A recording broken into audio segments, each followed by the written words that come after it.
महाकारुणिक सम्यक संबुद्ध बहुजनांचे राजे राजे शिवछत्रपती स्त्री उद्धारक क्रांतिबा आरक्षणाची मुहूर्तमेढ पहिल्यांदा इथं रोवणारे छत्रपती राजर्षी शाहू महाराज, या आरक्षणाला घटनात्मक आयाम देणारे बोधिसत्व युगप्रवर्तक विश्वरत्न डॉक्टर बाबासाहेब आंबेडकर, मनोरंजनातून प्रबोधन आणि प्रबोधनातून परिवर्तन हा नवा प्रवाह सांगणारे साहित्य सम्राट लोकशाहीर सत्यशोधक कॉम्रेड अण्णाभाऊ साठे, बिरसा मुंडा, तंट्या भिल्ल, मा सावित्री, मा रमाई, मा जिजाई, फातिमाबी शेख, 12व्या शतकामध्ये समतामूलक समाज व्यवस्थेची आधारशिला ठेवणारे संत बसवेश्वर, संत सेवालाल, संत रोहिदास, राणी अहिल्यादेवी होळकर, राणी ताराराणी, मा जिजाऊ, तद्वतच संत तुकोजी महाराज, संत तुकोबाराय, संत गाडगे बाबा, हा महाराष्ट्र ज्यांनी ज्यांनी घडवला वाढवला त्या सगळ्या महाराष्ट्राच्या सुपुत्रांना, त्या महाराष्ट्रातल्या सगळ्या रत्नांना अभिवादन करत, ज्यांनी हा महाराष्ट्र जोडून ठेवण्यासाठी अथक प्रयत्न केले आणि शिवसेना नावाचं बीज लावलं आणि महाराष्ट्रामध्ये जातपात विरहित विचार अत्यंत ठामपणे मांडला, ते प्रबोधनकार ठाकरे यांना अभिवादन करत, ही शिवसेना ज्यांनी आपल्या रक्ताचं पाणी करून घडवली वाढवली ते वंदनीय बाळासाहेब ठाकरे आणि या मंचावरील सर्व मान्यवर मंडळी, या मंचावर उपस्थित असलेले आमचे जिल्हा संपर्क प्रमुख आयुष्यमान संजयजी सावंत साहेब, आयुष्यमान विलास पारकरजी, तद्वतच डॉक्टर मनोहर पाटील, समाधान महाजन, गजानन मानपुरे,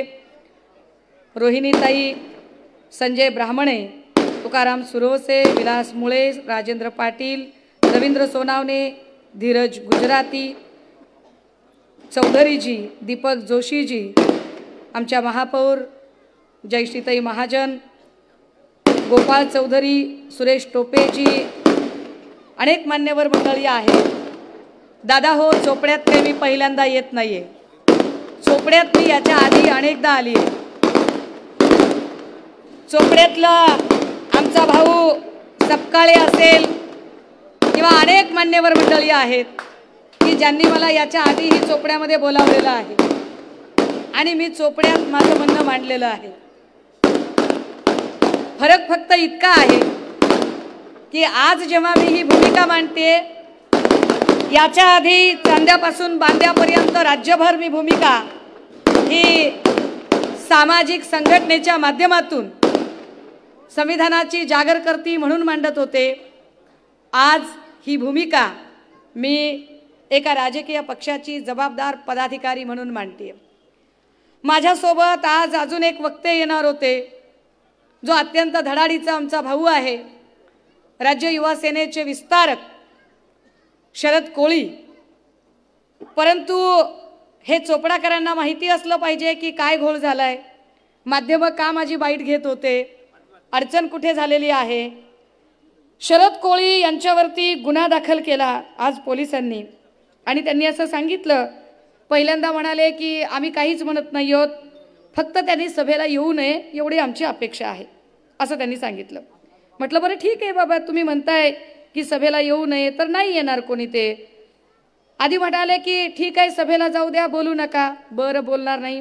पुन्हा म्हटले सभेला जाऊच नका. आता आम्ही कायद्याचं पालन करणारी माणसं आहोत, आम्ही 10 वेळा सांगतोय की यार बाबा कायदा माझ्या बापानं लिहिलाय तर मी त्याला पाळलं पाहिजे. मग म्हणून आम्ही म्हटलं की ठीक आहे. पुन्हा ते म्हणाले की नाही नाही असेही चालणार नाही. मग काय करायचे, तर त्यांनी असं सांगितलं की गुन्हाच दाखल झालाय. काय कलम लावलंय तुम्ही, तर म्हणाले 153A केलंय. IPC सेक्शन 153A प्रोवोकेटिव्ह स्पीचसाठी की चिथावणीखोर वक्तव्य झाले, दंगल सदृश परिस्थिती निर्माण झाली, तेढ निर्माण झाली तर 153 A नुसार गुन्हा दाखल होतो.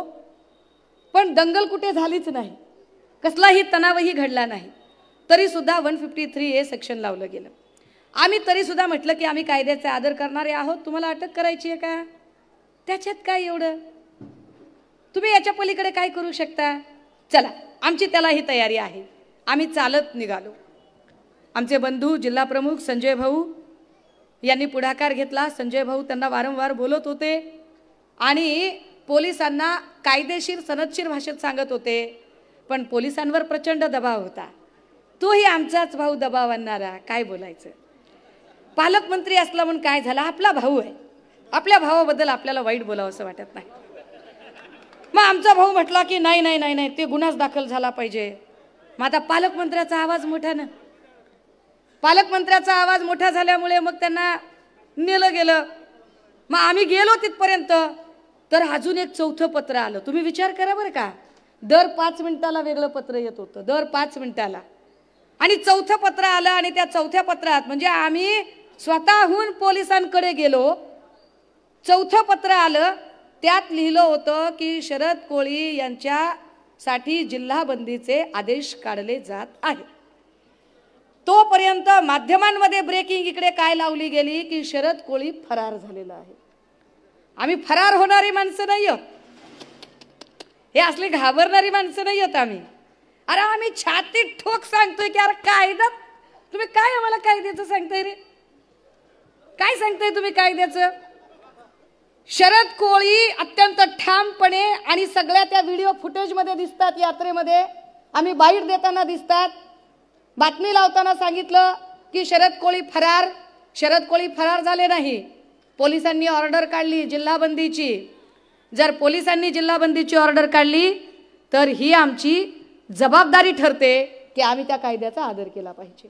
आणि कायद्याचा आदर करायचा म्हणून मग म्हटलं की ठीक आहे, आम्ही जी काही कायदेशीर प्रक्रिया असेल ती आमच्या वकिलामार्फत पार पाडू, असं म्हणत शरद कोळी जिल्ह्याच्या बाहेर गेले. कारण पुढची जी प्रक्रिया आहे ती आता आम्हाला कायद्यानेच पार पाडावी लागेल. मंडळी, महाप्रबोधन यात्रा 9 तारखेपासून ठाण्यातून सुरू झाली आणि पहिल्याच सभेत पहिला गुन्हा दाखल झाला. तो मी, अरविंदभाई सावंत आणि विनायक राऊत साहेब, भास्कर जाधव साहेब यांच्यावरती. तेव्हाही त्यांनी 153 लावला. कुठेच दंगल झाली नव्हती, कुठेही तणाव झाला नव्हता. आम्ही शांतपणे भूमिका मांडत होतो, तरीही त्यांनी आमच्यावरती 153चा गुन्हा दाखल केला. विशेष गोष्ट अशी की जे आमचे भाऊ तिकडे गेलेले आहेत त्यातला आमचा एक चुकार भाऊ आहे. त्याला वाटतंय त्यानं लय डॅशिंग करते, त्याला वाटतंय त्यानं लय डेअरिंगबाज आहे. प्रकाश सुर्वे, त्याच्या नावात प्रकाश आहे, पण सगळा विश्वासघाताचा अंधार भरलाय. त्याने काय केलं, त्याने सांगितलं हातपाय तोडा, टेबल जमीन तयार ठेवतो, आणि पोलिसांनी अजिबात गुन्हा दाखल केला नाही. आमचा दुसरा भाऊ आहे सदा सरवणकर, त्यात पठ्ठ्याने हवेतच गोळीबार केला. हवेत गोळीबार केला तरी सुद्धा पोलिसांनी गुन्हा दाखल केला नाही. गुन्हा दाखल करण्यासाठी मोर्चे काढावे लागले, विचार करण्यासारखी गोष्ट आहे. परंतु आम्ही काय करतोय, आम्ही महापुरुषांचा विचार सांगतोय, संत महात्म्यांचा विचार सांगतोय, आम्ही लोकांना जोडायची भाषा करतोय, आणि तरी असं होतंय का? महाप्रबोधन यात्रेचा एवढा धसका का घेतला या लोकांनी? का राज्यकर्त्यांना महाप्रबोधन यात्रेची भीती वाटते? कदाचित महाप्रबोधन यात्रेच्या निमित्ताने सगळ्याच जाती धर्माचे लोक जेव्हा शिवसेनेसोबत जोडले जात आहेत आणि हा सर्वसमावेशक विचार घेऊन शिवसेना राज्यभर जनजागरण करत आहे, तेव्हा हे चित्र त्यांना अपेक्षित नाही. त्यांना असं वाटलं होतं की आमच्या सन्माननीय संजय राऊत साहेबांवरती कारवाई झाल्यावर ही शिवसेना गलितगात्र होईल का, हे लोक खचतील का? पण आम्ही खचत नाही आहोत. आमच्याच भावड्याच्या आवाजात आणि शब्दात सांगायचं झालं ना, आमचा शायर भाऊ लाडानं भावड्या म्हणते, हो लाडानं म्हणते. आपण घरात म्हणतो की नाही भावड्या लाडाने, मी लाडाने म्हणते, बाकी काही नाही. तर त्यांच्याच शब्दात आणि त्यांच्याच अंदाजमध्ये सांगायचं झालं तर आम्ही पुन्हा सांगतोय, सरफरोशी की तमन्ना अब हमारे दिल में है, देखना है जोर कितना बाजुए कातिल में है. काय सांगताय तुम्ही? अरे तुम्ही आम्हाला सांगणार कायदा काय आहे ते? चला, आज एक्सक्यूज सगळ्या राजकीय लोकांना, आजचा दिवस बख्श दिया. आजचा दिवस कुठल्याच राजकारणावर बोलायचं नाही मला. आजचा दिवस फक्त आणि फक्त मला कायदा काय तोच सांगायचा आहे. आजचा दिवस मला फक्त आणि फक्त ही महाप्रबोधन यात्रा आम्ही का काढत आहोत आणि त्याचा उद्देश काय एवढंच तुमच्याशी बोलायचंय. दादा हो, हा देश स्वतंत्र झाला 1947ला. या देशामध्ये जो कायदा होता तो ब्रिटिशांच्या आधी कायदा होता तो मनूचा. ज्या मनूच्या कायद्याने इथे जन्माधिष्ठित वर्णव्यवस्था सांगितली होती, ज्या जन्माधिष्ठित वर्णव्यवस्थेमध्ये लोक विभागले गेलेले होते. पण दादा हो, या सगळ्यांवरती जेव्हा देशाला स्वातंत्र्य मिळालं आणि देशात कुणाचा कायदा असावा यावरती चर्चा सुरू झाल्या, तेव्हा देशात घटना समिती तयार झाली. या घटना समितीमध्ये अनेक मान्यवर आले आणि इथे तब्बल 112 देशांचा अभ्यास करून एक सर्वसमावेशक कायद्याची संहिता तयार करण्यात आली. 26 नोव्हेंबर 1949ला ती संविधानाची प्रत जेव्हा अर्पण केली जात होती आणि 26 जानेवारी 1950ला ती घटना जेव्हा दिली गेली, या देशासाठी ती घटना अंमलात आणली गेली आणि तिथून अंमल सुरू झाला. पण या घटनेत होतं काय? सुषमा अंधारे गेली 3 महिने सगळ्या माध्यमांशी बोलताना, मीडियाच्या प्रत्येक चॅनलला बोलताना सुषमा अंधारे जीव तोडून सांगते की कायद्याची चौकट मोडली जाते म्हणून महाप्रबोधन यात्रा काढते. मी वारंवार सांगते की कायदा मोडीत निघतोय म्हणून मला हे करणं भाग आहे. मग नेमका आहे तरी काय हा कायदा? तर चला आज कायदा जरा समजून घेतला पाहिजे. झालं काय? या देशामध्ये कायद्याच्या त्या पुस्तकामध्ये पहिलं पान आलं होतं ते प्रस्तावनेचं. जे पहिलं पान तुमच्यापैकी अनेकांनी वाचलंय, अनेकांच्या टेक्स्ट पुस्तकामध्ये आहे. ज्या प्रस्तावनेचे 3 भाग झाले होते त्यातला पहिला भाग होता ओरिजिन ऑफ द कॉन्स्टिट्यूशन. ही घटना कुणी लिहिली आहे? हा कायदा कुणी लिहिला आहे? संविधान सभेत अनेक धर्माचे प्रतिनिधी होते. अनेक धर्माचे प्रतिनिधी आपापल्या धर्माच्या नुसार मांडणी करत होते. हिंदू धर्म प्रतिनिधी सांगत होते तयारी करा, सुरुवात करा सर्व साक्षी ईश्वराला प्रमाण मानून. इतर लोक म्हणाले अरे कसे चालेल, असे लिहिले तर मग इतर धर्मांचे लोक ऐकणार नाहीत. मुस्लिम म्हणाले अल्लाह को हाजिर नाजिर मान के ऐसी सुरुवात की जाए. म्हणाले जमणार नाही, तुम्ही अल्लाहच्या नावाने म्हणालात तर इतर लोक ऐकणार नाहीत. ख्रिश्चन म्हणाले in the name of God अशी सुरुवात करा, नाही चालणार. शीख सांगत होते वाहेगुरु की खालसा वाहेगुरु के फतेह अशी सुरुवात करता येईल का? नाही चालणार. मग काय करायचं? घटनाकारांनी फार विचार केला आणि सांगितलं जर हा भारत देश अनेक जाती धर्मांनी बनलेला आहे, इथं आशिषबाई गुजराती बसलेले, जर हा भारत देश हिंदू मुस्लिम बौद्ध सीख ईसाई गुजराती जैन सगळ्याच जात समुदायांनी बनलेला हा देश असेल तर कुठल्याही एकाच्या नावाने नको सुरुवात करायला. मग सुरुवात काय असावी? आणि घटनेचं पहिलं वाक्य आलं आम्ही भारतीय लोक आमच्या प्रती, we the people of India, आम्ही भारतीय लोक आमच्यासाठी हे संविधान आज स्वीकृत अंगीकृत समर्पित करत आहोत. हे पहिला शब्द आला. मग आला दुसरा भाग घटनेचा. काय सांगितलं होतं त्याच्यामध्ये? घटनेच्या दुसऱ्या भागामध्ये सांगितलं होतं nature and scope of the constitution. ही घटना कशी असेल?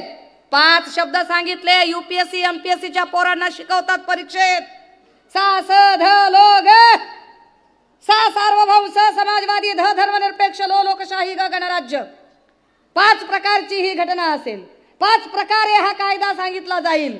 सार्वभौम, या देशात आता कुणाचाही अंमल चालणार नाही, हा देश स्वतंत्र आहे. समाजवाद म्हणजे कुणी एकानेच पुढे जायचे नाही तर सगळ्यांनी मिळून पुढे जाऊया. एकाच माणसाने 10 पावलं पुढे जाण्यापेक्षा 10 माणसांनी एक एक पाऊल पुढे टाकूया. मी गावखेड्यात समजावून सांगताना सांगते लोकांना, मी आमच्यातल्या अडाणी अशिक्षित लोकांना समजावताना सांगते की अरे म्हणजे काय असतं? म्हणजे सोपं आहे. एकट्याचीच उंच उंच माडी, एकट्याच्याच माडी समोर लांबलचक गाडी, एकट्याच्याच बायकोला सिल्कची साडी, एकट्याच्याच घरी डायनिंग टेबल, त्याच्यावर ड्रायफ्रूट, पुरणपोळी, साजूक तूप, घटबिंड्या दूध, दुधावर सायन्स. समाजाचं काय?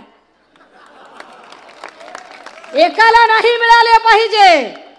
भारतीय कायद्याने सांगितलं, भारतीय राज्यघटनेने सांगितलं की अरे सब मिल बांट के खाएंगे. सगळेजण उपाशी राहिलो तरी सगळे एकत्र आणि तुपाशी राहिलो तरी सगळे एकत्र, हा कायदा इथं लिहिला गेला होता. सार्वभौम समाजवादी धर्मनिरपेक्ष लोकशाही गणराज्यामध्ये लोकशाही शब्द मोठा आहे दादा हो. लोकशाही शब्दात सांगितलं होतं की लोकांनी लोकांचे लोकांसाठी चालवलेले राज्य म्हणजे लोकशाही. दिसते का रे आता ती? दिसते का रे? काय परिस्थिती आहे? लोकशाहीची व्याख्या करताना इंग्रजीत आम्ही by the people for the people of the people it means democracy म्हणतो. पण कुठे आहे by the people for the people of the people? अर्थ बदलून काढलाय त्यांनी. बाय BY राहिलोच नाही. Bye BYE by the people, लोकांना बाय केलेली. FOR फॉर नाहीये आता, FAR far the people. Of the पीपलचं OF ऑफ द पीपल नाहीये, OFF ऑफ द पीपल. लोकांना बाय करणारी, लोकांपासून दूर गेलेली आणि लोकांसाठी बंद असलेली, मुठभरांनी मुठभरांचे मुठभरांसाठी चालवलेले राज्य म्हणजे झुंडशाही. ती झुंडशाही या देशात चालू आहे. ही महाप्रबोधन यात्रा त्या झुंडशाहीच्या विरोधात एल्गार करण्यासाठी आहे.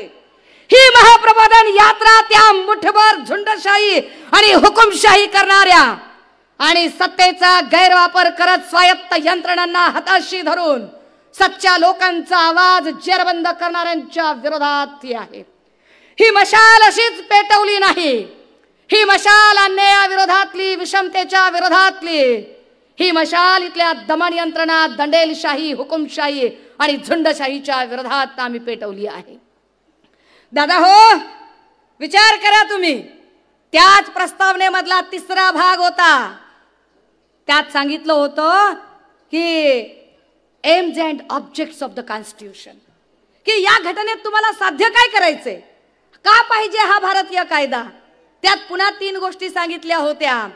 आर्थिक, सामाजिक, राजकीय न्याय आणि दर्जा व संधीची समानता. आर्थिक न्याय मिळाला पाहिजे म्हणजे काय? आर्थिक न्याय मिळाला पाहिजे म्हणजे जो शिकलेला आहे त्याला नोकरी द्या, ज्याला नोकरी नाही त्याला भांडवल द्या, उद्योगधंदे ज्याला उद्योगधंदे नाही त्याला रोजगार हमी योजनेचं काम द्या, ज्याला रोजगार हमी योजनेचं काम नाहीये त्याला बेरोजगारीचा भत्ता द्या. पण पोरग नाक्यावर मोक्कार फिरता कामा नये, त्याला काम मिळालं पाहिजे. आर्थिक न्याय मिळाला पाहिजे. सामाजिक न्याय असला पाहिजे म्हणजे काय? भेदाभेद करायचा नाही. गावबंदी, स्पर्शबंदी, रोटीबंदी, बेटीबंदी, लोटीबंदी या सगळ्या प्रकारच्या बंद्या उठल्या पाहिजेत. राजकीय न्याय म्हणजे काय? तर इथल्या टाटा, बिर्ला, अदानी, अंबानी यांना सुद्धा एकच मत देण्याचा अधिकार असेल आणि फुटपाथवरच्या गरीब भिकारी माणसाला सुद्धा एकच मत देण्याचा अधिकार असेल. ही राजकीय समानता इथे सांगितली गेली होती. काय विचार सांगितला होता? दर्जा व संधीची समानता. जर तुम्ही 2 हाताची 2 पायाची माणसं आहात तर आम्ही सुद्धा तुमच्यासारखी 2 हाताची 2 पायाची माणसं आहोत. जो न्याय तुम्हाला असेल तोच न्याय आम्हाला सुद्धा असला पाहिजे. पण दादा हो, ही चौकटच मोडीत काढली जाते. मी तुम्हाला आता एक एक कलम घेऊन बैजवार सांगणार आहे की कशी ही चौकट मोडीत काढली जाते. दादा हो, या घटनेतलं जे पहिली काही कलमं आहेत महत्वाची, ही कलमं सिटिझनशिपसाठी खर्च केली गेली. सिटिझनशिप आणि नागरिकत्वाचे अधिकार कसे द्यायचे यावर ही कलमं खर्च केली गेली. मला अख्खं संविधान सांगायचं म्हटलं तर अर्धा तास लागतील, एवढा वेळ नाहीये माझ्याकडे, म्हणून मी काही महत्वाची कलमं घेणार आहे. घटनेचं 3रं प्रकरण आहे दादा हो. या 3ऱ्या प्रकरणामध्ये मूलभूत हक्क म्हणजे फंडामेंटल राईट्स सांगितलेले आहेत. आपली अडचण काय आहे माहितीये का? आपलं काय होते, आपल्याला का लोक परेशान करतात? आपल्याला कायद्याचं नॉलेज नाही. शिवजयंती असेल, बाबासाहेबांची जयंती असेल, कुठलाही रस्त्यावर कार्यक्रम असेल आणि हे पोलीस भाऊ सगळे जर आपल्याला असे धापायला लागले ना, ए बंद कर रे, चल रे, ए बंद कर रे, चल चल चल चल चल चल चल चल, करता की नाही? करता की नाही? गेले का? अरे नकार जाऊ. अरे कसे पोलिस गायब होईलेत राव, असं कसं रे? माझे भाऊ आहेत ते, असं कसं बरं? आणि मग ते जेव्हा असं करतात त्यावेळेला आपल्यातलं एखादा असतंय जसं त्याच्या नादात असते आणि ते म्हणते हा बोलायचं काम नाही, हा बोलायचं काम, कायदा आम्हाला कळतो. खरंच कायदा वाचलाय का रे तुम्ही? अरे या देशामध्ये राहावे कसे, खावे कसे, जगावे कसे, लिहावे कसे, नोकरी कशी मागावी, प्रमोशन कसे मागावे, इन्शुरन्स कसा काढावा, घर कसे खरेदी करावे, ऍक्सिडेंटचा क्लेम कसा करावा, बढती कशी मागावी, ऍडमिशन कसे घ्यावे, शिक्षण कसे पूर्ण करावे, MIDCचा प्लॉट कसा मागावा, नोकऱ्यांच्या जागा कशा वाढी वसाव्यात, या प्रत्येक गोष्टीचा कायदा लिहिला तो भारतीय संविधानामध्ये. पण ती संविधानाची चौकटच इथं मोडीत काढायचा प्रयत्न होतो. दादा हो, घटनेचं तिसरं प्रकरण म्हणजे मूलभूत हक्क. मूलभूत हक्क म्हणजे फंडामेंटल राईट म्हणजे काय? अन्न वस्त्र निवारा या माणसाला जगण्यासाठीच्या 3 गरजा आहेत. पण जसा अन्न वस्त्र निवारा गरजेचा आहे, अन्न वस्त्र निवारा मिळण्यासाठी राज्याने काही व्यवस्था करायची असते, अर्थात सरकारने. राज्य म्हणजे महाराष्ट्र नव्हे, हे पुन्हा लक्षात घ्या. राज्य म्हणजे भारतीय संघराज्य आहे, लक्षात घ्या. भारत सरकारने ती व्यवस्था केली पाहिजे. फंडामेंटल राईट भारत सरकारने अंमलात आणले पाहिजेत आणि ते अंमलात आणले नाही तर तुम्ही कोर्टात दाद मागू शकता. नीट समजून घ्या आता एक एक कायदा. याच्यातलं कलम 12 ते 35 मध्ये प्रकरण 3 सांगितलं होतं मूलभूत हक्क, आणि 12 ते 35 मधले 12 आणि 13 ही फक्त आणि फक्त ही मूलभूत हक्काची व्याख्या करण्यासाठी कलम वापरली गेली. मग आलं कलम 14. कलम 14 काय सांगतं? Everyone is equal before law, कानून के सामने सब सरीके है. कायदा सगळ्यांच्यासाठी सारखा आहे. दादा हो, सांगितलंय घटनेत कायदा सगळ्यांसाठी सारखा आहे, पण कुठे कायदा सगळ्यांसाठी सारखा? तुम्ही विचार करा की प्रकाश सुर्वे हातपाय तोडायची भाषा करतो, परंतु गृहमंत्री देवेंद्र भाऊ अजिबात त्यांना अटक करत नाहीत, त्याच्यावरती कारवाई करत नाहीत किंवा प्रकाश सुर्वेवरती जिल्हाबंदीचा आदेश काढत नाही. सदा सरवणकर हवेत गोळीबार करतो, पण सदा सरवणकर वरती जिल्हाबंदीची कारवाई अजिबात देवेंद्र भाऊ करत नाहीत. आणि एक आदिवासी कोळी समाजातला आमचा शरद कोळी जेव्हा अनुसूचित जमातीचे प्रश्न मांडायला लागतो, असेल तो रांगडा, कदाचित नसेल कळत त्याला तितकं तुमचं शाळकरी आणि पुस्तकी बोलणं, तो त्याच्या रांगड्या पद्धतीनं बोलत असेल. अरे पण ते लेकरू बोलतय ना, अरे आदिवासी कोळी समाजाचा आवाज ते बुलंद करतय ना. त्याचा कुणी पाठीराखा नाही, त्याचा कुणी बाप भाऊ माय बाप त्याच्या राजकारणात नाहीत, त्याच्याकडे पैसा नाही, म्हणून त्या गरीब लेकरावर तुम्ही केसेस टाकता, त्याच्यावर तडीपारीचे तुम्ही गुन्हे दाखल करता, तुम्ही त्याच्या जिल्हाबंदीचे आदेश काढता. कुठं गेला तो कलम 14चा नियम की everyone is equal before law, कायद्यासमोर सगळे समान असतात, हा कायदा का वापरला जात नाही? दादा हो, मग आलं कलम 15 आणि कलम 16.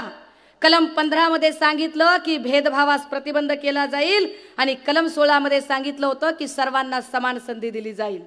सर्वांना समान संधी दिली जाईल असं जेव्हा म्हटलं जातं, तेव्हा आमच्यातले काही भाऊ आम्हाला प्रश्न विचारतात की एकीकडे तुम्ही म्हणताय जर सर्वांना समान संधी, तर मग आरक्षण कशाला? प्रश्न निर्माण होतात की जर सर्वांना समान संधी म्हणताय तर आरक्षण का? तर मी त्याच्यात सांगितलं पाहिजे की कलम 16(4) मध्ये असं सांगितलं, ज्याला पॉझिटिव्ह डिस्क्रिमिनेशन अर्थात सकारात्मक भेदभाव असं सांगितलं गेलं, की काही लोक 1930 ला डॉक्टर बाबासाहेब आंबेडकरांनी स्टेट्स अँड मायनॉरिटीज नावाचं पुस्तक लिहिलं, आणि स्टेट्स अँड मायनॉरिटीज मध्ये त्यांनी सांगितलं स्टेट म्हणजे संस्थानिक आणि मायनॉरिटी म्हणजे अल्पसंख्याक. जर या लोकांना एका लाईनीत आणायचं असेल तर बाबासाहेब असं लिहितात, संस्थानिकांचे काही अधिकार कमी करा, ते थोडे खाली येतील, अल्पसंख्याकांना काही अधिकार जास्तीचे द्या, ते थोडे वर येतील, आणि मग सगळेच एका लाईनीत येतील. म्हणून हे आरक्षण गरजेचं आहे. म्हणून 16(4) नुसार पॉझिटिव्ह डिस्क्रिमिनेशन अर्थात सकारात्मक भेदभाव असं म्हणत आपल्याकडे आरक्षणाची कल्पना आली. कलम 17 ने सांगितले अस्पृश्यता निवारणाचा कायदा झाला पाहिजे, जे पुढे आपल्याकडे 1989 ला अॅट्रॉसिटी ऍक्ट आलेला आहे. काय सांगितलं होतं अॅट्रॉसिटी ऍक्ट? जातीवाचक कुणालाही बोलू नये, जातीवरून कुणाचं घर बळकावू नये, जातीवरून कुणाला त्रास देऊ नये, जातीवरून कुणालाही कसल्याही प्रकारचा कुठलाही दर्जा आणि संधी नाकारली जाऊ नये. अन्यथा अनुसूचित जात जमात अत्याचार प्रतिबंधक कायद्यानुसार कारवाई व्हायला पाहिजे. दादा हो, आज शरद कोळीला जेव्हा तिथे पोलिसांनी कारवाई केली, अनुसूचित जमातीत असणाऱ्या शरद कोळीबद्दल ज्या पद्धतीची वक्तव्य त्या सगळ्या परिसरामध्ये अगदी पोलिसांच्या समोर झाली, आणि तरीही फक्त एक गरिबाचं लेकरू, एक आदिवासी समाजातलं लेकरू, आणि त्याला न्याय मिळू नये, त्याच्या जिल्हाबंदीचे आदेश करता तुम्ही. कुठे आहे कुठे आहे ते कलम 17 नुसारची ती अॅट्रॉसिटीची कायदा की फक्त पोलीस आहेत म्हणून त्यांच्यावरती तक्रार होणार नाही? म्हणजे पोलिसांनी काहीही केलं तर चालेल का? माझा शब्द न शब्द रेकॉर्ड केला जावा माय लॉर्ड. माझा शब्द न शब्द प्रत्येक माध्यमांनी रेकॉर्ड करावा. कारण पुन्हा हे लोक यांच्या सत्तेचा गैरवापर करत माझ्या शब्दांना मार्फ करू शकतात. ते माझे शब्द फिरवू शकतात. मला कल्पना आहे, मी जर कायद्याची अभ्यासक असेल तर मी कायद्याच्या चौकटीत विषय मांडणार आहे. मी प्रत्येक शब्द कायद्याच्या चौकटीत राहून मांडण्याचा प्रयत्न करते. दादा हो, कलम 18 आलं. कलम 18 ने सांगितलं की जन्माने मिळालेल्या पदव्या इथून पुढे रद्द होतील आणि कर्तृत्वाने मिळालेल्या पदव्या फक्त शिल्लक राहतील. मग जन्माने मिळालेल्या पदव्या म्हणजे कोणत्या? पाटील असेल, कुलकर्णी असेल, जोशी असेल, अमात्य असेल, जहागीरदार असेल, सरपोतदार असेल, सरदेसाई असेल, या सगळ्या पदव्या तुम्हाला जन्माने मिळालेल्या वंश परंपरागत आलेल्या पदव्या आहेत. या पदव्या सगळ्या रद्द होतील आणि कर्तृत्वातनं मिळालेल्या पदव्या शिल्लक राहतील. म्हणजे कुठली? वीर चक्र, परमवीर चक्र, अशोक चक्र, पद्मभूषण, पद्मविभूषण, पद्मश्री, साहित्य रत्न, भारत रत्न, साहित्य अकादमी, ह्या सगळ्या ज्या आहेत पदव्या, या कार्यकर्तृत्वातनं मिळालेल्या पदव्या, या कार्यकर्तृत्वातनं मिळालेल्या पदव्या तेवढ्या शिल्लक राहतील. हे कलम 18 ने सांगितले. दादा हो, मग आलं होतं कलम 19 आणि कलम 19 ने दिले होते 7 स्वातंत्र्य, ज्या सप्त स्वातंत्र्य असं म्हटलं जातं. काय आहेत हे? According to Indian constitution chapter 3 article 19, कलम 19 नुसार आपल्याला काही आपली व्यक्ती स्वातंत्र्यासाठी जपायचे कायदे अधिकार मिळाले. त्यातला पहिला अधिकार आहे भाषण स्वातंत्र्याचा अधिकार. होय, मी बोलू शकते, माझे प्रश्न मांडू शकते, मी ठामपणे प्रश्न विचारू शकते सरकारला. मला तो अधिकार माझ्या संविधानाने दिलेला आहे. मला तो अधिकार माझ्या घटनाकर्त्यांनी दिलेला आहे की मला प्रश्न विचारता येऊ शकतात. कलम 19, सभा घेण्याचा अधिकार. विलास पारकरांनी इकडे सभा बोलावली, तुम्ही सगळेजण आलात शिवसेनेची. ही सभा, मागच्या 3 सभा आमच्या संजय भाऊ सामंतांनी अत्यंत यशस्वीपणे घेतल्या. ह्या सभा आपण घेऊ शकतो. कलम 19 ने दिलेला अधिकार आहे. लिहिण्याचा अधिकार, छापण्याचा अधिकार. या बातम्या उद्या वर्तमानपत्रात छापल्या जातील. हा छापण्याचा अधिकार कलम 19 ने दिलेला अधिकार आहे. बोलण्याचा, काय लिहावे, काय नेसावे, मी कोणते कपडे घातले पाहिजेत, मी कोणती केशभूषा केली पाहिजे, मी कोणता आहार घेतला पाहिजे, मी काय खावे, मी काय प्यावे, मी काय ल्यावे, याचे मला व्यक्ती स्वातंत्र्य असेल. हा अधिकार कलम 19 ने दिलाय. संभाजी भिडे नावाच्या माणसाला हे कळत नसेल का? लोकमतची आमची माध्यम प्रतिनिधी तिकडे गेल्यानंतर ज्या पद्धतीने त्या माध्यम प्रतिनिधीशी अत्यंत अश्लाघ्य पद्धतीचे वर्तन केले आणि तिला सांगितलं गेलं की विधवा आहेस का, टिकली लावत नाहीस का? Who are you mister Sambhaji Bhide? तुम्ही कसा काय प्रश्न विचारू शकता? जर भारतीय राज्यघटनेच्या प्रकरण 3 कलम 19 नुसार त्यांनी काय आचार विचार विहार पोशाख हे स्वातंत्र्य दिलेले आहे, तर एखाद्या माय माऊलीला अशा पद्धतीने प्रताडित करण्याचा अधिकार कोणी दिला तुम्हाला? असं वाटत नाही का दादा हो की हिंदुत्वाच्या नावाखाली जाणीवपूर्वक, कारण हिंदुत्व असं असू शकत नाही.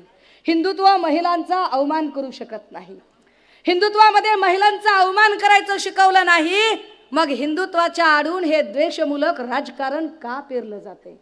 हे द्वेषमूलक राजकारण जे भारतीय जनता पार्टीकडून पेरण्याचा प्रयत्न केला जातोय, जाणीवपूर्वक महिलांना त्या गुलामीच्या अवस्थेत ढकलण्याचा प्रयत्न केला जातोय, या विरोधात आवाज बुलंद करण्यासाठीच ही महाप्रबोधन यात्रा आहे. आणि म्हणून ह्या महाप्रबोधन यात्रेतनं आम्ही हा कायदा समजावून सांगून लोकांना शहाणे झाले पाहिजेत लोक, यासाठी प्रयत्न करत आहोत. दादा हो, यातली कित्येक कलम आहेत, ज्यात कलम 20 आहे, 21 आहे. कलम 21 ने सांगितले की शिक्षण हा तुमचा अधिकार आहे, तुम्हाला शिक्षण मिळालं पाहिजे.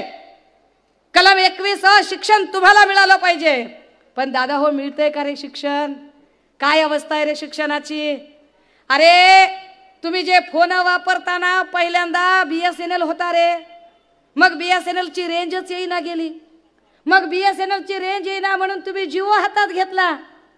पण तुम्हाला कधी लक्षात आलं का रे की BSNL ची रेंज ठरवून या लोकांनी बंद केली. ठरवून यांना जिओचा बिझनेस करायचा होता म्हणून BSNL ची रेंज गायब केली. ठरवून सरकारचं नुकसान करून अदानी अंबानीचे यांनी खिसे भरले आणि यावरती कुणीच चकार शब्द काढला नाही.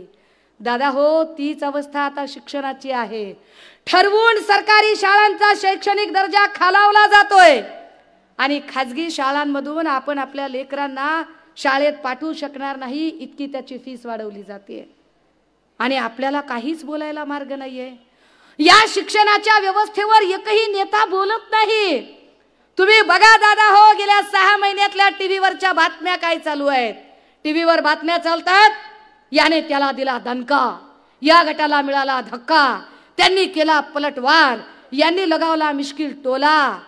अरे ह्याच्याशिवाय काही हाय का नाही त्या बातम्यात? हाय काय बातम्यात? तुम्ही बघा, टीव्ही लावला की अशाच बातम्या. टीव्ही लावल्यावर इथल्या गरिबाचे प्रश्न दिसत नाहीत. टीव्ही लावल्यावर सरकार इथल्या शेतकऱ्यांचं काय करणार यावर बोललंच जात नाही. अरे इथे अतिवृष्टी झाली, पाऊस जास्त पडला, सोयाबीनचं नुकसान झालं, कापसावर लाल्या पसरला, त्याची पाहणी झाली नाही, त्याचे पंचनामे झाले नाही. नुसते टीव्हीवर 50-50 हजाराचे दावे, आपल्या खिशात 5,000 पण पडले नाही.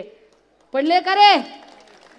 माय बापाच्या इमानदारीनं कुणाला तरी 50,000 मिळाले का? टीव्ही चॅनल वाल्यांनो इकडे बघा काय म्हणतात. आय मिळाले का रे? हात हलवून सांगा रे, मिळाले का रे? एकनाथ शिंदे साहेबांना हे सांगा रे, पोचवा. हे टीव्ही वाले पुन्हा यायचे नाही तर पोचवा. मिळाले का रे तुम्हाला? तिकडच्यांना मिळालेत का? लय गप बसले तर मिळालेत का तुम्हाला? हा कुठं बघा, मी काहीच म्हणलं नाही, मी अजिबात काय बोलले नाही, मी गप आहे एकदम. तुम्हीच म्हणायला 50 खोके मिळा. मैं कुछ बोली क्या? मैं नहीं बोली. मैं चुप हूँ, मैं अजिबात नहीं बोल रही, मैं कुछ भी नहीं बोल रही. तुम्हीच बोल रहे, जो भी बोल रहे सो. मैं नहीं बोलूंगी. मेरे भाई लोग हैं, मेरे भाई लोगों के बारे में मैं कुछ भी नहीं बोलूंगी. दादा हो ना, शेतकऱ्यांचा प्रश्न चर्चेला येतोय. तुम्ही विचार करा, भारतीय संविधानामध्ये जे अनेक कलम सांगितलेली आहेत, या कलमात घटनेच्या 4थ्या प्रकरणामध्ये एक महत्त्वाचं डायरेक्टिव्ह प्रिन्सिपल मार्गदर्शक तत्वामध्ये एक तत्व सांगितलंय. State should be take care of each and every's bread and butter. राज्याने प्रत्येकाच्या रोजीरोटीची काळजी घेतली गेली पाहिजे. घेतली जाते का रे काळजी? अय दादा हो, तुम्हाला आठवतं का रे? तुम्हाला आठवतं का? बघा, एक साधारण 15-16 वर्षापूर्वी डीएड आणि बीएडला नंबर लागावा म्हणून किती धडपड करायचे रे लोक, किती धडपड करायचे आहे का नाही? 2-2 दिवस रांगेत थांबायचे, 2-2, 3-3 लाख रुपये पण भरवून तयारी असायची. डीएडला नंबर लागलाय म्हणलं की पोरींचे बाप सुरिकीला उड्यावर उड्या घ्यायचे. होतं का नाही चित्र? आता डीएड बीएड वाल्याला काही भाव आहे का बाबा? अरे डीएड बीएडची नोकर भरतीच नाही ना. आहे का नोकर भरती? नाही. काय करतो? डीएड करतो. काय करतो? बीएड करतो. काय करतो? बीपीएड करतो. काय करतो? एमपीएड करतो. अरे किती किती करायचं? डी बी एम पी सगळंच निघून चाललंय, एड तेवढं शिल्लक राहिले. कसं करायचं? नोकर भरतीचं काय? अरे पोलीस भरतीचा GR 3 तासात रद्द केला. 3 तासात पोलीस भरतीचा GR रद्द केला. देवेंद्र भाऊ तुम्ही सांगा मला, तुम्ही म्हणताय तुमच्या त्या गोपनीय पत्रात तुम्ही सांगताय की पुढील आदेश भरतीचे आम्ही सांगू तेव्हा काढा. कदाचित तुम्ही पुढील आदेश 2023 ला काढाल, निघतील हे आदेश. पण देवेंद्र भाऊ, जी पोरं पोलीस भरतीची 4-4 वर्षांपासून तयारी करत आहेत, 2023 ला जर त्यापैकी काही पोरं जर यजबार झाली, वयोमर्यादेतनं जर पुढे गेली, तर त्यांचं जे नुकसान होईल, त्यांच्या कुटुंबाचं जे नुकसान होईल, त्याला जबाबदार कोण? खरं आहे का नाही रे भाऊ? इकडं रे, इकडं. खरं आहे का नाही? आरा आवाज वर करून बोला रे, हात वर करून. हा, रडल्याशिवाय माय सुद्धा लेकराला दुधाला लावत नाही. आवाज बुलंद करा आणि सांगा, ही महाप्रबोधन यात्रा राजकीय टीका करण्यासाठी आणि विनाकारणच्या कुरघोड्या करण्यासाठी नाही.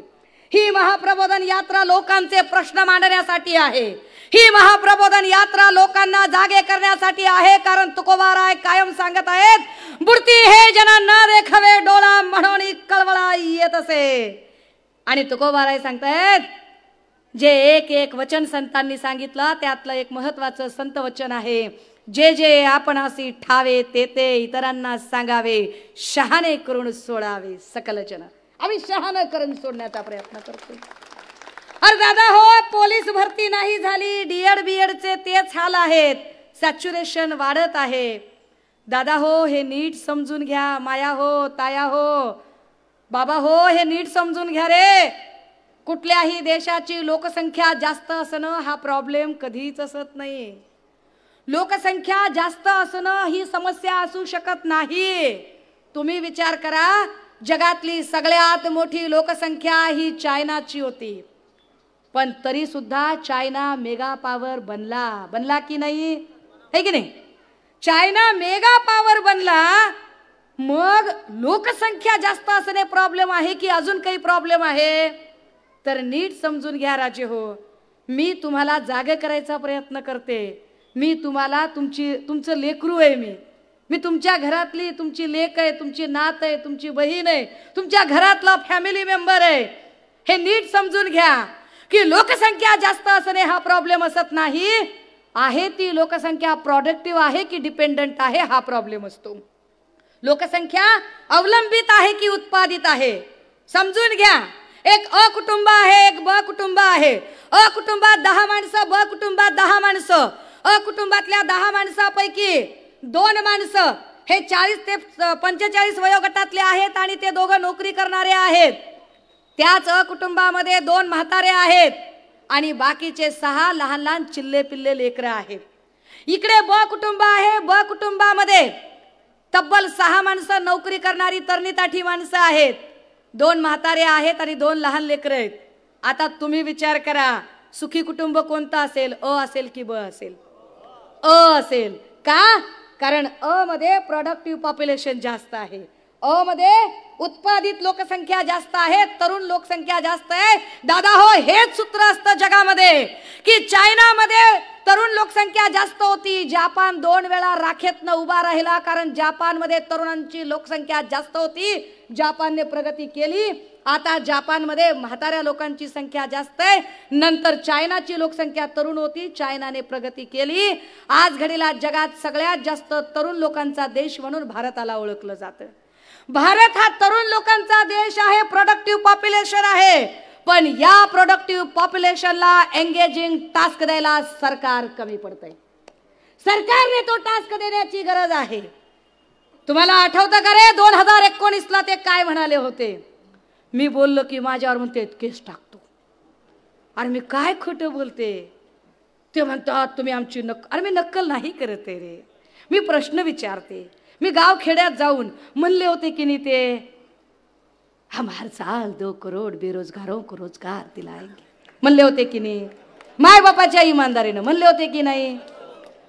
आता मग का दिला नाही तो रोजगार? त्यांना ती घोषणा त्यांच्या ज्याने कुणी इलेक्शन कॅम्पेनची तयारी केली त्याने ती घोषणा करायला सांगितली होती, कारण त्याने ते गणित ओळखलं होतं. परंतु त्या गणितानुसार ज्याला आपण डेमोग्राफिक डिव्हिडंड अशी UPSC मध्ये कॉन्सेप्ट आहे, लोकसांख्यिकी लाभांश म्हटलं जातं, तो लोकसांख्यिकी लाभांश घेण्यासाठी जी रचना आखायला पाहिजे ती रचना मात्र मोदी सरकारांना आखता आली नाही आणि त्यामुळे या देशात बेरोजगारांची संख्या वाढतच गेली. परिणाम काय झालाय की इथला रुपया जास्तीत जास्त घसरत आहे. तर आमच्या निर्मला काकू काय म्हणतायत? त्या असं म्हणतात की ऐसे नहीं बोलते, रुपया कमजोर नहीं हो रहा है, डॉलर मजबूत हो रहा है. आता जर तुमचं असं परसेप्शन असेल तर मग मी सुद्धा म्हणू शकते की नाही की तुम्ही जसं समजताय की सुषमा अंधारे आक्रमक बोलतात, मैं आक्रमक नहीं हूं, मी अजिबात आगाव लेकरू नाहीये. तुम्ही जास्त माइल्ड आणि झोपी गेलेले आहात. तुम्हाला मी जागा करायचा प्रयत्न करते, एवढंच. काय ते मी कशाला काय बोलू? दादा हो, त्यांनी एवढ्या सगळ्या घोषणा केल्या पण त्या घोषणेत आपल्याला काहीच मिळालं नाही. दादा हो, तुम्ही विचार करा, माझा प्रवेश झाला आणि त्याच्या तब्बल 4 ते 5 दिवसानंतर भंडाऱ्यामध्ये एक बलात्काराची घटना घडली. म्हणून मी स्वतः सन्मान्य पक्षप्रमुखांच्या आदेशाने मी आणि आमच्या आमदार मनीषाताई कायंदे, संजनाताई घाडी आम्ही तिघी जणी भंडाऱ्यामध्ये गेलो आणि भंडाऱ्यामध्ये आम्ही ती सगळी परिस्थिती बघितली। ती माय माऊली ज्या परिस्थितीत होती आणि त्या माय माऊलीवर जे अनन्वित अत्याचार झाले ते काय पद्धतीचे होते आणि कशासाठी झाले। अर्ध्या भाकरीसाठी माय माऊली बाहेर पडली होती, भूक लागली होती अर्ध्या भाकरीसाठी। पहिल्यांदा एक अत्याचार झाला, त्या अत्याचारानंतर त्या माऊलीला ब्रिज खाली सोडून देण्यात आलं। ब्रिज खालून त्या माऊलीला पोलीस स्टेशनला नेलं, पण अपुरा स्टाफ होता। दुसरीकडे एक घटना घडली होती, तिथले जे पोलीस स्टेशन मधला स्टाफ होता तो त्या घटनेकडे गेला। ती माऊली पोलीस स्टेशन मध्ये एकटीच होती, पण तिला खायलाच काही मिळालं नाही, पोटात आग पडली होती। भाकरीच्या आशेनं ती पोलीस स्टेशन मधनं पुन्हा एकदा बाहेर पडली। सीसीटीव्हीत तिचं फुटेज दिसतंय, ती बाहेर पडली आणि एका ढाब्याच्या बाहेर कुणीतरी खरकट तरी आपल्याला खायला देईल का म्हणून थांबली होती। तिथे 4 मस्तवाल लोकांनी पुन्हा एकदा अत्याचार केला। त्या माऊलीचे जे हाल झाले, अर्ध्या भाकरीसाठी हाल झाले। त्यानंतर आम्ही तिथपर्यंत गेलो आणि म्हटलं की अरे या माऊलीला जो एक तातडीने जो रिलीफ मिळतो 10 लाखापर्यंतचा, तो रिलीफ मिळालाय की नाही? तर त्या माऊलीला 10,000ही मिळाले नव्हते। का पैसे मिळाले नाहीत? म्हणून त्या गावात गेलो, ज्या आदिवासी पाड्यावरती माऊली होती त्या पाड्यापर्यंत गेलो। तेव्हा पोलिसांनी आणि तिथल्या लोकांनी सांगितलं की पैसे कुठे जमा करायचे, कारण या माऊलीचं बँकेत खातच नाही। म्हटलं खातं काढा, का खातं काढत नाहीत? ते म्हणले खातं काढायला हिची किमान ओळखपत्राची कागदपत्रच नाहीत। म्हटलं कागद का नाहीत, काय पाहिजे तुम्हाला? ते म्हणाले रहिवासी आणि राहण्याचा ठिकाणा। म्हटलं मग? म्हणाले हिच्या नावावर घरच नाही। दादा हो, ही घटना आहे 12-13 ऑगस्टची। तुम्ही विचार करा, एकीकडं आमचे महामहिम आदरणीय पंतप्रधान मोदी साहेब म्हणत होते, भाई और बहनों, आजादी का अमृत महोत्सव हम बड़े ठाट से मनाएंगे। हम आजादी का अमृत महोत्सव मनाते समय मैं यहाँ के युवाओं को और यहाँ की युवतियों को, हमारे बहनों को और भाइयों को मैं ऐलान करना चाहता हूँ और बताना चाहता हूँ कि हम हर घर में तिरंगा फहराएंगे। घर घर में तिरंगा फहराएगा और देशभक्ति का जो वो सैलाब बढ़ पड़ेगा जिसे दुनिया देखती रहेगी। ऐकायला भारी वाटलं आम्हाला, लय गोड वाटलं आम्हाला। अरे दादा हो, पण त्या माऊलीला म्हटलं तिच्या घराचं काय, तर ते म्हणले घरच नाही। आता तुम्ही विचार करा, मोदी साहेब म्हणले की घराघरावर तिरंगा लावायचा। अरे तिरंगा लावू आम्ही, पण घर तर द्या आधी। घराचं काय ते बोला, घर कुठे आहे? आम्हाला कसा लावायचा आम्ही तिरंगा? घरच नाही ना, मग कुठून बरं तिरंगा? भाई और बहनों, लेकिन तिरंगा लगाते समय कुछ बातों का ध्यान रहना चाहिए। हम प्लास्टिक का तिरंगा नहीं लगाएंगे, हम पॉलीथीन और पॉल्यूशन नहीं करेंगे, हम कपड़े का सिला हुआ तिरंगा ध्वज लगाएंगे। आणि कपड़े का सिला हुआ तिरंगा ध्वज गुजरात में बनेगा, उसका टेंडर गुजरात के लोगों को दिया जाएगा और महाराष्ट्र के लोग खरीद खरीद के लगाएंगे।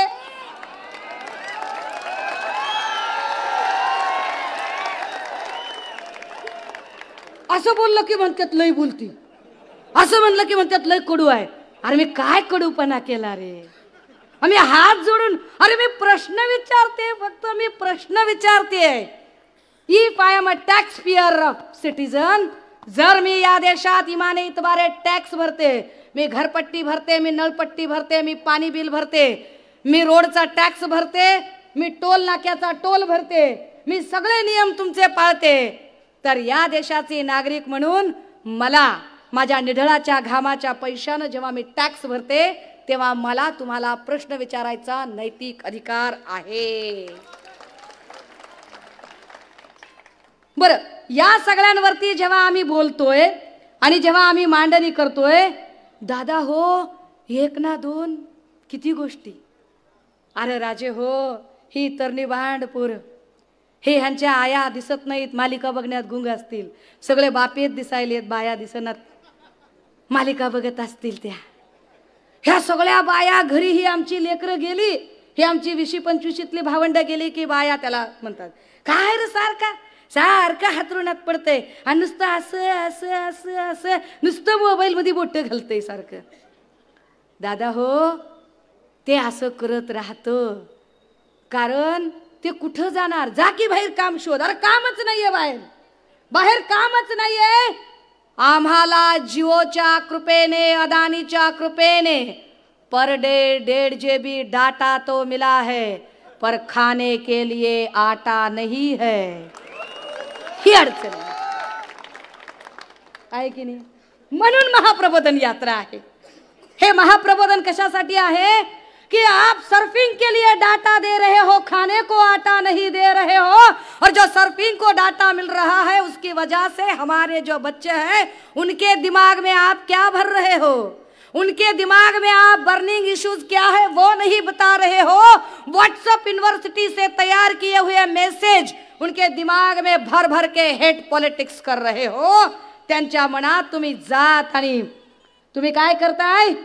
या ही जी सगळी आमची तरुणी पिढी आहे, या पिढीच्या डोक्यात ते सर्फिंग डाटा देऊन हेट पॉलिटिक्स, द्वेषमूलक राजकारण, जात आणि धर्मांबद्दलचं विष त्यांच्या डोक्यात पेरत आहात. तुम्ही त्यांना जाणीवपूर्वक रोजगार देत नाहीत. कारण त्यांना जर रोजगार मिळाला तर तुमच्या राजकीय मोर्चे, मेळावे, आंदोलन आणि तुमच्या राजकीय महत्वाकांक्षेसाठी तुम्हाला रॉ मटेरियल कुठून मिळेल? ही आमची तरुणी बांड पोरं तुम्ही रॉ मटेरियल म्हणून वापरता. या विरोधात आवाज बुलंद करण्यासाठी म्हणून महाप्रबोधन यात्रा आहे. सन्माननीय आदित्य ठाकरे यांनी फोक्सकॉन वेदांताच्या विरोधात जो मोर्चा काढला, दाजे हो, किती प्रकल्प गेले आपले, किती प्रकल्प. लक्षात घ्या, गुजरात पाकिस्तानात नाही, गुजरात आपला जवळचंच भावंड आहे. अरे गुजरात आमचीच माणसं आहेत, ती पण भारतातलीच आहेत, त्यांच्याबद्दल आम्हाला आपुलकीच आहे. पण राजे हो, तुम्ही विचार करा ना, गुजरातमध्ये मुख्यमंत्री नाही का, उपमुख्यमंत्री नाही का, वेगवेगळ्या खात्याचे मंत्री नाहीत का? लेट देम डू ना, ते त्यांचं बघतील ना. त्यांना वेगळा संसार सगळं दिलंय की नाही, गादी, कपाट, गॅस, फ्रीज, टीव्ही सगळं दिलंय की नाही. मग त्यांनी त्यांचा संसार करायचा, आपण आपला संसार करायचा. आपण आमचे मुख्यमंत्री आमचे कमी, त्यांचेच जास्त, असं कसं? म्हणजे आमच्याकडून सगळे प्रकल्प गुजरातला जाणार आणि आमची पोरं काय फक्त दहीहंडी फोडायची आणि गरबा खेळायची प्रशिक्षण केंद्र चालवणार का? काय करायचं आमच्या पोरांनी? आणि हा प्रश्न विचारावा तर मुख्यमंत्री म्हणतात ते आमचे केसरकर भाऊ, चांगला माणूस आहे. असं नाही, चांगला माणूस आहे. किती गोड बोलतात ते, आणि ते गोड बोलून सांगतात, हे पहा किती काम करतात मुख्यमंत्री साहेब, इतकं काम करतात की पहाटेपर्यंत ते काम करतात. अक्षरशः त्यांना सलाईन लावावं लागतं, सलाईन लावावं लागतं मुख्यमंत्र्यांना, एवढं काम करतात. काय कमाल आहे राजे हो, मुख्यमंत्र्याला सलाईन लावावं लागते, इतकं काम करते बिचारं, 20-20 तास काम करते. याचा अर्थ असा आहे की आमचा देवेंद्र भाऊ काम चुकार आहे, आळशी आहे ते माणूस, ते काहीच कामधंदा करत नाही म्हणजे. आणि हे वाईट आहे. बरं, आमचे जे बाकीचे 39 भाऊ आहेत ते काय करायलेत? मग मोठ्या भावाचं काम वाटून घेतलं पाहिजे की नाही त्यांनी. बरं, देवेंद्र भाऊंनी बी, आता बघा, हे आमचा भाऊ संजय शिरसाट, वाईट वाटते हो, एवढी मोठी रिस्क घेतली बिचाऱ्यानं. किती रिस्क घेतली? गुवाहाटीला गेलं, त्याला वाटलं तिकडे तरी मंत्रीपद देतील. एवढा आमच्या संजय भाऊनं रिस्क घेतली, गुवाहाटीला गेलं, एवढं तिथून खुश करण्यासाठी नेत्यांना, आमच्या सन्माननीय उद्धव साहेबांवर टीका केली, सगळं केलं, तरी बी त्याला मंत्रीपद देत नाहीत. हे बरोबर नाही अध्यक्ष महोदय, अध्यक्ष महोदय, हे बरोबर नाही, हे बरोबर नाही अध्यक्ष महोदय, पटलेलं नाही मला, हे चूक आहे की तुम्ही संजय शिरसाटांना मंत्रीपद दिलं नाही. बरं, आता तुम्ही संजय शिरसाटांना मंत्रीपद दिलं नाही, देवेंद्र भाऊंकडे मात्र 6 जिल्ह्याचा कारभार. 6 जिल्ह्याचा कारभार कसा करणार माणूस? द्या की, सब माल अंदर कसं करताय? एखादं खातं दुसऱ्याला बी द्या, दुसऱ्याला बी खाऊ द्या थोडंसं. हा, एखादं संजय शिरसाटला द्यावं, एखादं आमच्या पंकजाताईला द्यावं. ते काहीच करत नाही. कारण त्यांचा काय प्रॉब्लेम झाला माहितीये का? काँग्रेस, राष्ट्रवादी आणि आमच्याकडून गेलेली काही चुकार भावंड यांनी इतकी गर्दी केली आहे तिथं की मूळची ज्यांनी भाजप वाढवली त्या लोकांना काही न्यायच मिळत नाहीये. मूळची ज्यांनी भाजप वाढवली, कष्टानं जीवाचं रान करून, अगदी प्रसंगी उपाशी तापाशी राहून भाजप वाढवायचा प्रयत्न केला, अशा लोकांना सध्या भाजपमध्ये स्थानच नाहीये. अशा लोकांना भाजपमध्ये सध्या काही किंमतच उरली नाही. मला वाईट वाटतं, खूप वाईट वाटतं मला जेव्हा आमच्या केशव उपाध्ये, माधव भंडारी यांच्यासारख्या लोकांना आमदारकी मिळत नाही, पण त्याच वेळेला आमचा दुसरा भाऊ पडळकर यांना मात्र मिळते आमदारकी. वाईट वाटतं आपल्याला. दादा हो, या सगळ्या कुरघोड्यांच्या राजकारणामध्ये उपमुख्यमंत्री यांच्या हातात सगळी डोर. मुख्यमंत्री सातत्यानं चक्रा मारत आहेत. मुख्यमंत्री सातत्यानं दिल्लीला चक्रा मारत आहेत. या दिल्लीच्या चक्रा, कुरघोड्यांचं राजकारण आणि ठरवून जे सन्मान्य उद्धव साहेबांच्या काळातले निर्णय झाले ते निर्णय रद्द करण्याचा सपाटा फक्त आणि फक्त शय्यवादासाठी हे जे कुरघोड्यांचं राजकारण चालू आहे, यामध्ये महाराष्ट्राचे प्रश्न मात्र तसेच बाजूला पडत आहेत. महिला सुरक्षिततेचा प्रश्न ऐरणीवर आहे, त्यावर काहीच भाष्य केलं जात नाही. सिलेक्टिव्हनेस फार आहे. तुम्ही विचार करा किती सिलेक्टिव्हनेस आहे की भाजपच्याकडून जेव्हा महिलांच्या बद्दलचे प्रश्न उचलले जातात तेव्हा ते प्रश्न कसे उचलले जातात. अमुक एका ठराविक राजकीय पक्षातल्या माणसाशी संबंधित केस असेल तर भाजपच्या महिला लगेच अशा चौताळून उभ्या राहतात, पण जर गोरगरिबाची माय माऊली जर असेल तर त्यावर मात्र भाजपचे एकही कुणी जण बोलत नाही, एकही जण त्याच्यावर चकार शब्द काढत नाही. दादा हो, ही महाप्रबोधन यात्रा या प्रत्येक गोष्टीतला विरोधाभास लोकांच्या समोर उघड करण्यासाठी आहे. दादा हो, हा कायदा ज्या पद्धतीने सांगितला गेला, या कायद्यामध्ये कलम 51 सांगितलं होतं, जे मार्गदर्शक तत्वांच्या नंतर 51 अ जोडलाय, फार महत्वाचा आहे. त्यात असं सांगितलंय की संविधानाने तुम्हाला एवढे सगळे अधिकार दिले, हे अधिकार तुम्ही नक्की भोगा, उपभोगा, या अधिकारांचा फायदा घ्या, पण या अधिकारांच्या सोबत तुम्हाला काही कर्तव्य सुद्धा सांगितली होती की तुमची काही कर्तव्य आहेत या देशातला नागरिक म्हणून. काय कर्तव्य सांगितली आहेत? या देशाचा सन्मान राखला पाहिजे, राष्ट्रध्वजाचा सन्मान राखला पाहिजे, पर्यावरण राखलं गेलं पाहिजे, देशाची एकसंगता, एकजुटता आणि देशाची संविधानिक चौकट राखली गेली पाहिजे. दादा हो, परंतु ती जी चौकट आहे ती चौकटच धोक्यात येते. काही लोक म्हणतात ताई चौकट धोक्यात येते म्हणजे काय? चला आता जरा चौकट समजून घेऊया. कलम 368 नुसार घटनेच्या दुरुस्त्या सांगताना इथं घटनेची चौकट सांगितली. ती चौकट नानी पालखीवालांनी सांगितलेली मतं, के डायसीची मतं, सुप्रीम कोर्टने वरचेवर दिलेले अनेक निर्णय, डॉक्टर बाबासाहेब आंबेडकरांनी मांडलेली मतं, या सगळ्यांनी मिळून घटनेची चौकट तयार झाली. आणि चौकटीत 4 मुद्दे सांगितले होते. काय सांगितले घटनाकर्त्यांनी? जर तुम्हाला कायदा बदलायचा असेल तर कायदा बदलू शकता. पहिली घटना दुरुस्ती साध्या पद्धतीची की समजा 544 खासदार असतात, 100 खासदार जरी 1000 असतील आणि 51 खासदारांनी यस म्हटलं तरी दुरुस्ती होईल, त्याला साधी दुरुस्ती म्हणतात. 368 अ.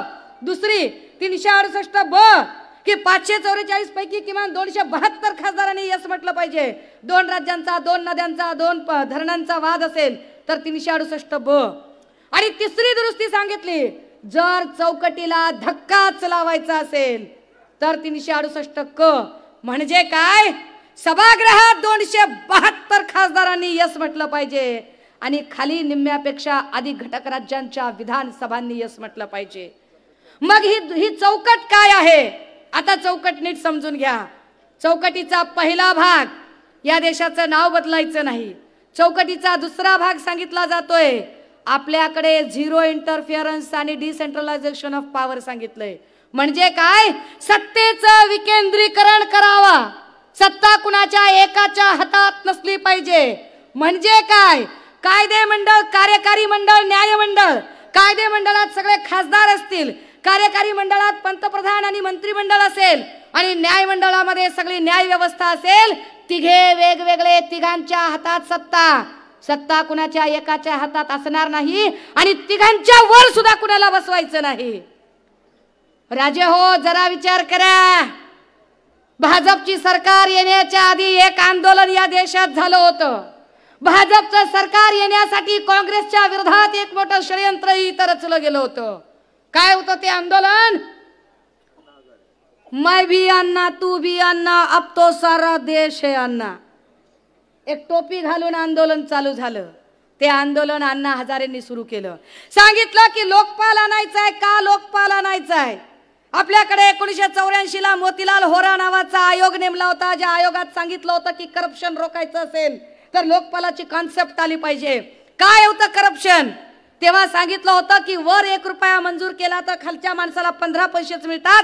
85 पैशाचं गबन कुठं होतं ते कळत नाही.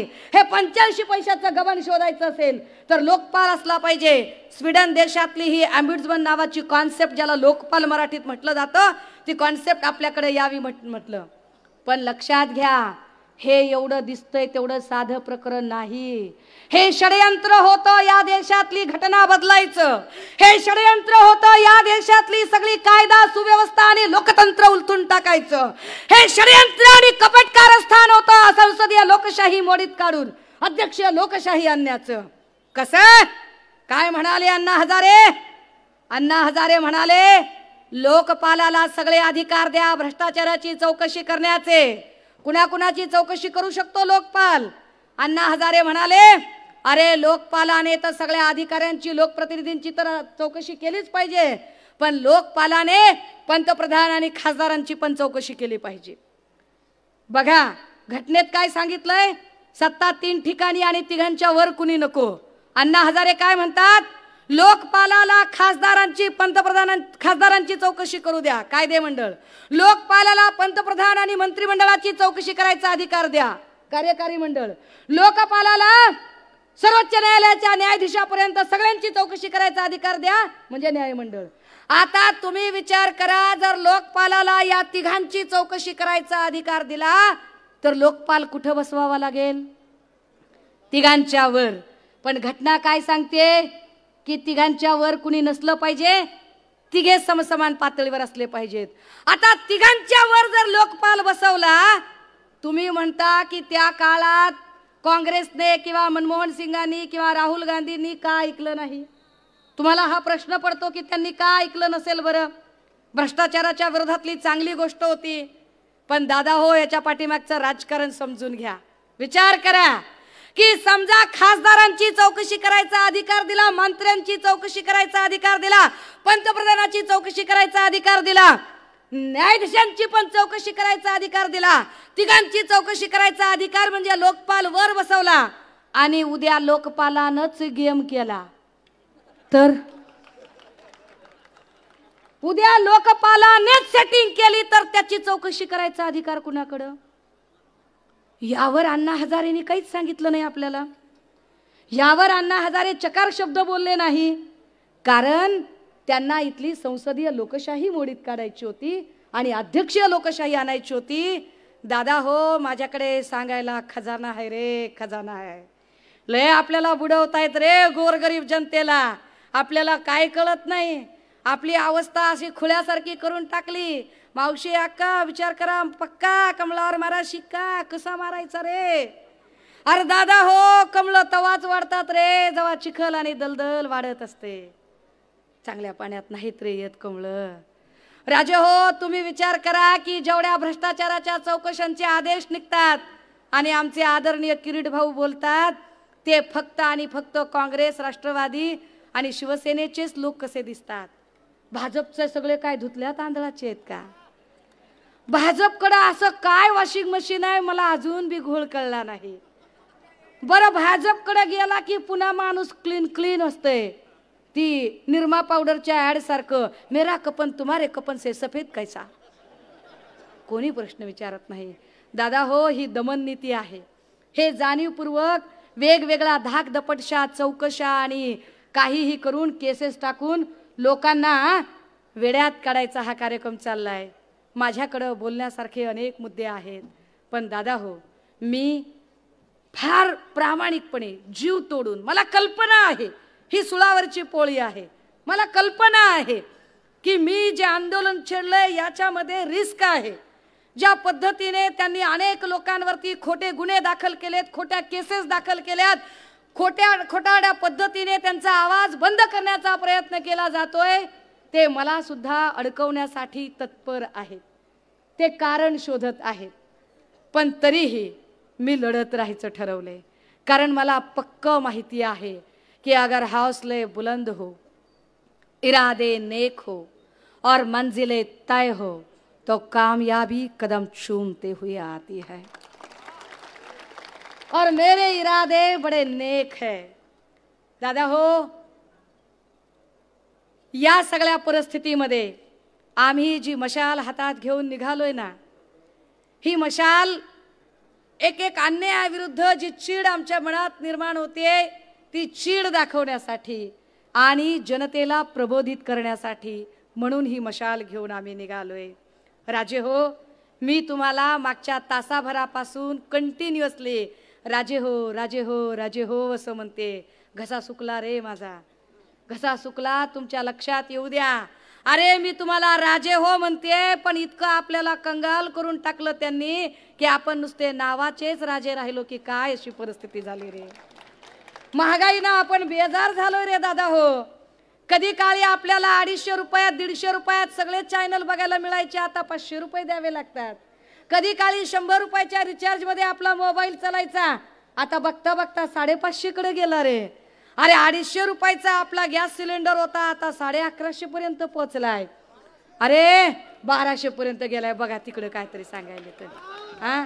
आता अशा सगळ्या परिस्थितीमध्ये आणि त्या सिलेंडरवाल्या काकू ते सिलेंडरवर अशा बसून आंदोलन करायच्या, त्या काय दिसतच नाहीत अजून पण। बरं ह्या सगळ्यावर आमच्या नवनीत अक्का काहीच बोलत नाहीत। आमच्या नवनीत अक्का नुसत्यात म्हणतात हनुमान चालीसा, हनुमान चालीसा म्हणण्याला आपला विरोध नाही दादा हो।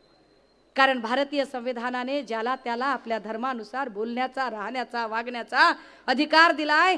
अरे पण परवानगी शिवाय, लोकांनी निमंत्रण दिल्याशिवाय आपण शेजाऱ्याच्या घरात चहा प्यायला पण जात नाही। मग मुख्यमंत्री नाही म्हणताना बळच घर घुसायला काय होतंय तुम्हाला? का घुसताय दुसऱ्याच्या घरामध्ये तुम्ही? आमच्या नवनीत अक्कासारखी अशी असंख्य माणसं आहेत। राजे हो, तुम्ही हनुमान चालीसा वाचा, कुराणे शरीफ वाचा, तुम्ही भगवद्गीता वाचा, तुम्हाला पाहिजे तो तुम्ही बायबल वाचा, तुम्ही गुरुग्रंथ साहिब वाचा। हे सगळे ग्रंथ तुमचा आध्यात्मिक विकास करण्यासाठी असतील, निश्चितपणे वाचा। पण दादा हो, तुमचा व्यक्तित्व विकास आणि या देशाला जर खऱ्या अर्थाने विकसित करायचं असेल ना, तर भारतीय संविधान नक्की वाचा, ते जास्त गरजेचं आहे दादा हो। हे समजून घ्या की मग जर ही संविधानिक चौकट, मग हे लोकपालाचं जे विधेयक आहे ते पारित कधी होऊ शकतं? ते विधेयक पारित करायचं असेल तर वर 272 आणि खाली खाली किमान निम्म्यापेक्षा जास्त विधानसभा ज्यांच्या हातात आहेत। राजे हो, भीती काय आहे माहितीये का? आज घडीला भारतीय जनता पार्टीकडे लोकसभेत 300 पेक्षा जास्त खासदार आहेत। कधी नव्हे ते राज्यसभेत त्यांच्याकडे 100 पेक्षा जास्त खासदार आहेत। म्हणजे पार्लमेंटमध्ये त्यांच्याकडे क्लिअर कट मेजॉरिटी आहे आणि खाली एक एक विधानसभा ते हस्तगत करत आहेत। जर हे असंच चालू राहिलं तर ते वाटेल त्या पद्धतीने कायदे बदलू शकतात आणि तुमची घटना आणि तुम्हाला मिळालेले अधिकार पण केव्हाही काढून घेऊ शकतात। हे अधिकार वाचवायचे असतील आणि येणाऱ्या काळातल्या पिढींना जर मोकळा श्वास घेऊ द्यायचा असेल, मला माहिती आहे 1.5 मिनिट शिल्लक राहिलाय, ते मी इकडे घड्याळात बघितलं 1.5 मिनिट शिल्लक राहिलाय। अरे कायदा माझ्या बापाने लिहिलाय, मी आधीच म्हणलं दादा फक्त अर्धा ग्लास जास्त झाला रे, जाऊ दे। आता ह्या सगळ्या भानगडीमध्ये मी तुमच्यातलीच आहे रे, मी चळवळीत ना आलेली पोरगी, असं काय करताय? मी पुढारी बिडारी काय नाही, मी पुढारी नाही, मी तुमचं लेकरू आहे, तुमची बहीण आहे। मला माझ्या लोकांचे प्रश्न जाणवतायत, भेडसावतायत, गोरगरिबांचे, कष्टकऱ्यांचे, असंघटित कामगारांचे, शेतकऱ्यांचे, महिलांचे ते प्रश्न माझ्यासाठी जास्त महत्त्वाचे आहेत। कॉर्पोरेट जगापेक्षा सुद्धा या गोरगरिबांच्या प्रश्नांसाठी लढणं मला महत्त्वाचं वाटतंय, म्हणून ही मांडणी करते। चला एकदा एल्गार करूया। मगाशी काही मोबाईलच्या टॉर्च सांगितल्या, जर खरंच तुम्हाला म्हणणं पडत असेल नाही तुमच्या हातात मशाली पण आहे की मोबाईल, चला जर होकार द्यायचा असेल तर दाखवा बरं एकदा छान पैकी असा मशाली सारखा उजेड मोबाईलच्या लाईटचा, सगळीकडनं टॉर्च।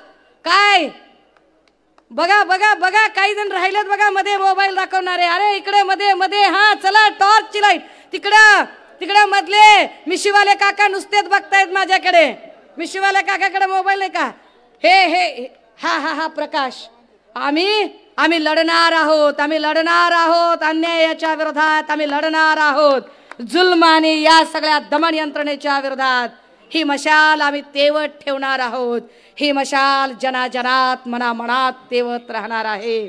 दादा हो, रजा घेते, थांबते। जय महाराष्ट्र, जय ज्योती, जय भीम. नमस्कार, मी अनिल तिवारी, महाराष्ट्राचा पुढारी या न्यूज चॅनल मध्ये आपलं सहर्ष स्वागत करतो. गावगाडा ते मराठवाडा, राष्ट्र, महाराष्ट्र, पश्चिम महाराष्ट्र, नात्याचा अनुबंध ते कोकण, न्याय हक्क लढा संदर्भ ते विदर्भ, समस्या असो की अडचण, उत्साह असो की आनंदाचा क्षण, क्षणात आपल्या दारी महाराष्ट्राचा पुढारी.